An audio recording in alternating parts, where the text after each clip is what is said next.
오늘 공부할 내용은 HPV라고 해서 보통 이제 사마귀 바이러스라고 하는 인간 유두종 바이러스에 대해서 이제 오늘 공부를 좀 해보려고.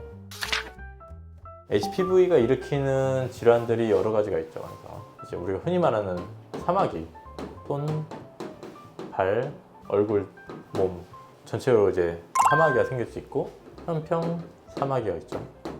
이거는 이제 보통 얼굴에 흔히 호발하는데 몸에도 올 수 있고요.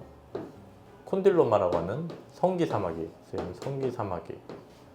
크게 이제 세 개의 질환이 HPV라는 바이러스 감염으로 생기게 됩니다. 이 HPV도 종류가 되게 많아요.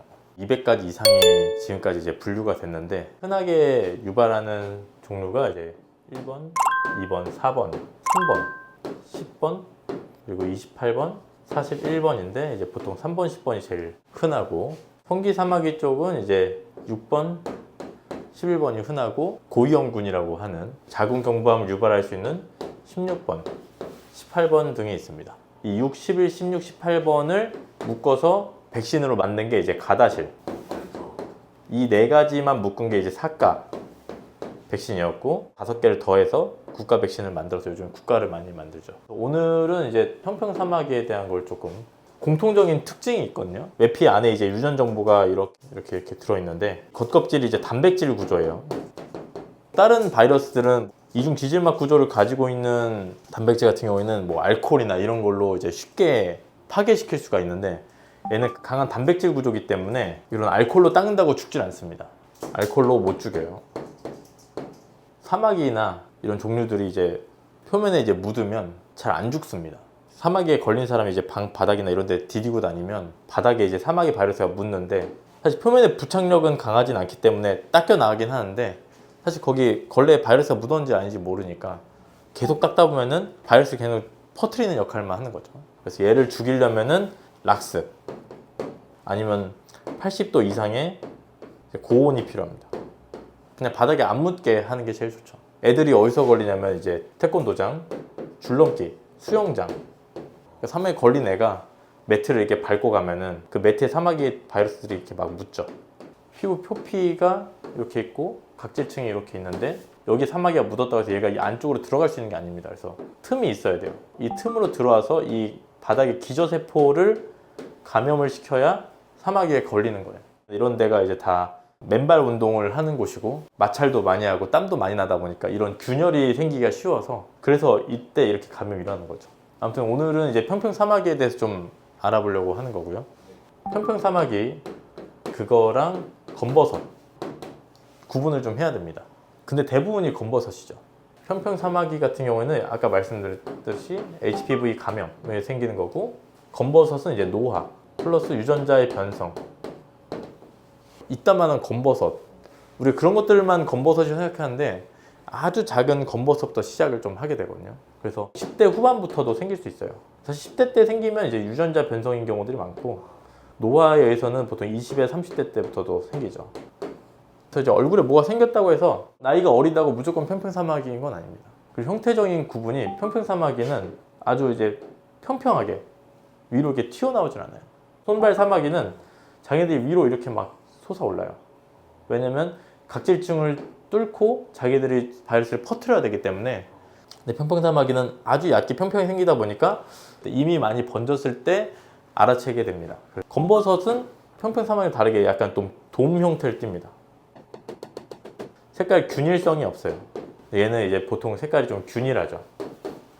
아니면은 이제 병원에 오시면 이제 더모스코피라고 해서 그걸로 좀 보면은 질환별 특징을 가지고 구분해 드릴 수도 있고 가장 좋은 건 사실 조직 검사를 하는 거죠. 사마귀인지 검버섯인지 구분하는 게 중요합니다. 왜냐면 이제 치료의 방향성이 좀 달라져요.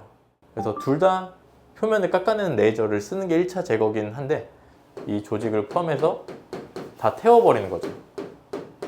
근데 이 바이러스 입자가 50나노미터 정도이기 때문에 눈에도 안 보이고 레이저로 태워도 남아있을 수가 있어요. 얘의 재발은 감염된 부위에서 또 올라오거나 기저에 남아있던 바이러스가 다시 재감염을 일으키는 아니면 감염된 세포가 남아있어 또 다시 활성화되는 그런 경우들이 많죠. 근데 얘는 보통 제거된 부위에 다시 재발하는 경우는 별로 없고 주변부가 어차피 같이 노화됐으니까 주변부에 또 생기는 거죠. 재발하는지 여부를 가지고 두 개를 구분할 수는 없지만 재발이 얘는 감염이다 보니까 훨씬 빠르고 왕성하겠죠. 레이저로 해도 줄지 않는 사마귀의 치료 방법은 이제 검버섯이랑 이제 좀 약간 달라지는 거죠. 면역을 증강시키는 방법으로 제거를 해야 됩니다. 결국에는 가장 흔한 게 이제 알다라 크림이라는 게 있습니다. 사마귀에 걸렸던 애들 부모님은 대부분 다 알고 있는 이미키모드라는 성분이에요. 톨라이크 리세터 7이라는 걸 자극시켜서 뭐 세포 면역을 유발해서 하는 건데 아주 조그맣거든요. 포로 돼 있고 걔를 이제 이틀에 한 번, 그러니까 일주일에 3번 정도를 모든 병변에 다 바를 필요는 없어요. 큰 것들 위주로 콕콕 찍어 바르면 톨라이크 리세터 7이라는 게 이제 세포 면역을 유발해서 세포 면역들이 이제 증가해서 여기에 오게 되면은 얘를 우연히 인식할 수 있는 거죠.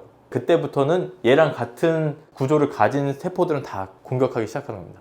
4주에서 8주 정도를 바르게 되는데 바른 부위가 빨개질 때까지. 붉어진다는 건 이 염증 반응이 유발됐다는 뜻이거든요. 안 바른 부위까지 이제 염증 반응이 막 빨갛게 일어나면은 면역세포가 인식해서 이제 공격하고 있는 거기 때문에 그때부터는 없애기가 수월하죠.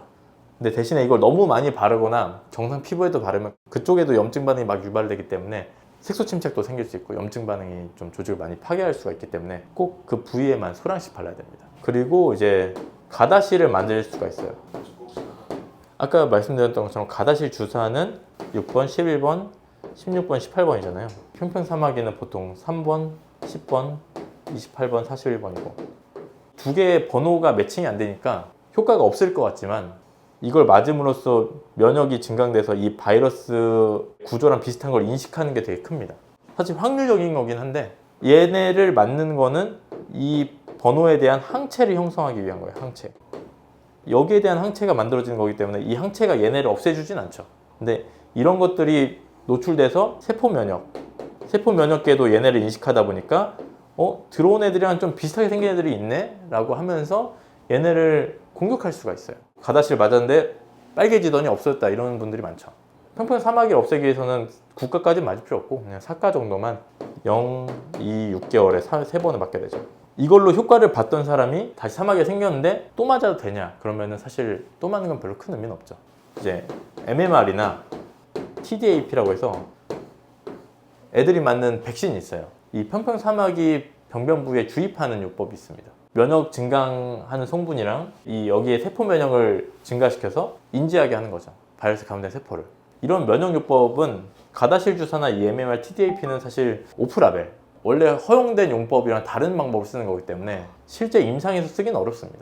개인 병원에서 사마귀 때문에 이거 해달라고 하면은 해드리긴 힘들죠, 사실. 주로 쓰는 방법은 아니다 보니까 대부분 알다라 크림을 좀 바르게 되고 그리고 이제 시메티딘이라고 해서 ACE2 블로커인 위장약이거든요.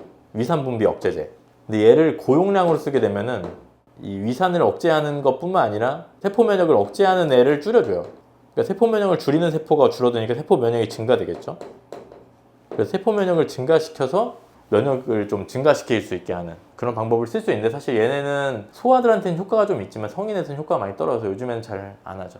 결국에는 CO2로 태우거나 알다라 크림을 바르는 방법 두 가지를 거의 메인으로 하게 됩니다. 이 평평사마귀가 있을 때는 세안하는 것도 달라져야 돼요. 세안. 그냥 이렇게 문지르면은 퍼져나가요. 거품을 내서 이렇게 톡톡톡 바르고 끼얹는 식으로만 수건도 그냥 꾹꾹 눌러 찍듯이 화장품 바르는 것도 그냥 이렇게 꾹꾹 누르듯이 면도도 왜냐면 면도 하는 것 자체가 이제 바이러스도 묻히지만 상처 내기 쉽습니다. 마찰 때문에 제모를 하는 게 좋습니다. 그런 식으로 이제 얼굴에 있는 경우 번지지 않게 하면서 레이저를 하든 알다라 크림 바르든 해서 없애 나가는 게 좀 필요하죠.